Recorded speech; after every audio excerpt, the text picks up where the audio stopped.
জলপাইগুড়ি জেলার ৭৫টি ভেন্যুতে শান্তিপূর্ণভাবেই এবারের প্রথম দিনের উচ্চ মাধ্যমিক পরীক্ষা হয়েছে বলে এদিন জানালেন উচ্চ মাধ্যমিক পরীক্ষার জলপাইগুড়ি জেলার জয়েন্ট কনভেনর অঞ্জন দাস। এবছর জেলায় মোট পরীক্ষার্থীর সংখ্যা ১৮,৫০০ জন। এদের মধ্যে ১১,০০০ ছাত্রী রয়েছে ও ৭,৫০০ জন ছাত্র রয়েছে। অন্যদিকে হাসপাতালে বসে এদিন পরীক্ষা দিয়েছে মোট ৪ জন পরীক্ষার্থী বলে জানান অঞ্জনবাবু।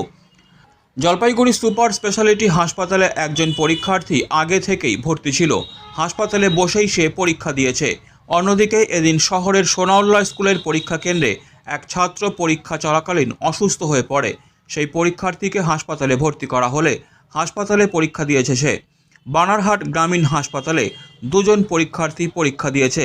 এছাড়াও এবছর কেন্দ্রীয় সংশোধনাগারে 2 জন পরীক্ষার্থী পরীক্ষা দিয়েছে।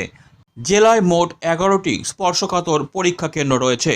মোবাইলের ব্যবহার রুখতে পরীক্ষার্থীদের পরীক্ষা কেন্দ্রে প্রবেশের সময় মেটাল ডিটেক্টর দিয়ে তল্লাশি করা হচ্ছে।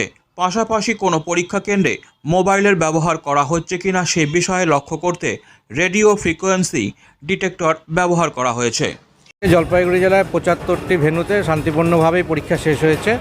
2-1টা মেডিকেল কেস রয়েছিল, তার মধ্যে একজন আগে থেকেই হসপিটালাইজ ছিল আর 3 জন পরীক্ষা চলাকালীন আমাদের হসপিটালাইজ করতে হয়।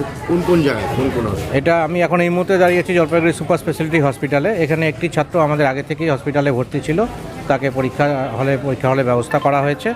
এছাড়াও সোনাউল্লা স্কুলে একটি ছাত্র পরীক্ষা দিচ্ছিল, তাকে পরীক্ষা চলাকালীন হঠাৎ অসুস্থ হয়ে পড়ে, তাকে এখানে ইমার্জেন্সি ট্রিটমেন্টের জন্য নিয়ে আসা হয়েছে। এখানে জলপাইগুড়ি হসপিটালে 2 জন পরীক্ষা দিচ্ছে। এছাড়াও আমাদের বানারহাট গ্রামীণ যে হসপিটাল, সেখানেও 2 জন ছাত্র হসপিটালে পরীক্ষা দিচ্ছে। কেন্দ্রীয় সংশোধনাগারে কয়জন? কেন্দ্রীয় সংশোধনাগার জলপাইগুড়িতে আমাদের 2 জন পরীক্ষার্থী পরীক্ষা দিচ্ছে। টোটাল জেলাতে পরীক্ষার্থীর সংখ্যা কত? আমাদের জলপাইগুড়ি জেলায় এবছর টোটাল 18,500 পরীক্ষার্থী রয়েছে, তার মধ্যে 11,000 ছাত্রী আছে আর 7,500 হচ্ছে ছাত্র রয়েছে। ওভারঅল কোন জায়গায় মানে সেন্সিটিভ? আমাদের পুরো জেলায় 11টি ভেন্যুকে সেন্সিটিভ চিহ্নিত করেছে জেলা প্রশাসন। সেগুলোতে আমরা এক্সট্রা নিরাপত্তা ব্যবস্থা করা হয়েছে। পর্ষদের পক্ষ থেকে মেটাল ডিটেক্টরের ব্যবস্থা করা হয়েছে। এছাড়াও আমাদের যে ডিস্ট্রিক্ট ভিজিটিং টিম আছে তাদের কাছে পর্ষদের পক্ষ থেকে RFD বলে একটি ডিভাইস দেওয়া হয়েছে। এটা হচ্ছে রেডিও ফ্রিকোয়েন্সি ডিটেক্টর। তার মাধ্যমে কোনো ভেন্যুতে কোনো মোবাইল ফোন ব্যবহার করা হচ্ছে কিনা সেটা আমরা লক্ষ্য করতে পারছি। কীভাবে করা?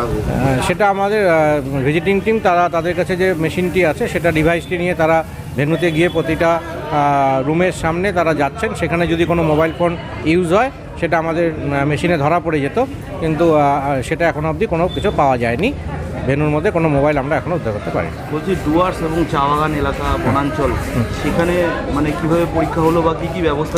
আমরা বনাঞ্চলের জন্য স্পেশাল আমাদের ফরেস্ট ডিপার্টমেন্টকে ধন্যবাদ জানাবো। তারা একদম ফরেস্ট বস্তিতে আমাদের যে সমস্ত ছেলেমেয়েরা রয়েছে তাদেরকে একদম ফরেস্ট বস্তি থেকে সকাল সকাল গাড়ি পৌঁছে তাদেরকে ভেন্যুতে পৌঁছে দিয়েছে এবং পরীক্ষা শেষ হলে তাদেরকে আবার ফরেস্ট বস্তিতে বাড়িতে পৌঁছে দিবে। টোটালটাই আমাদের বন বিভাগ বিনামূল্যে এই সার্ভিসটা তারা ব্যবস্থা করেছে। কোন জায়গায় এটা আমাদের বিভিন্ন ডিভিশনে যে ফরেস্টগুলো রয়েছে সেই জায়গাগুলোতেই আমাদের আছে। আমাদের বৈকুণ্ঠপুর ডিভিশন আছে, জলপাইগুড়ি ডিভিশন আছে, লাটাগুড়ি ডিভিশন আছে, সব কটাতেই আছে। শান্তিপূর্ণভাবে পরীক্ষা আজকের মতো জলপাইগুড়িতে শেষ হয়েছে।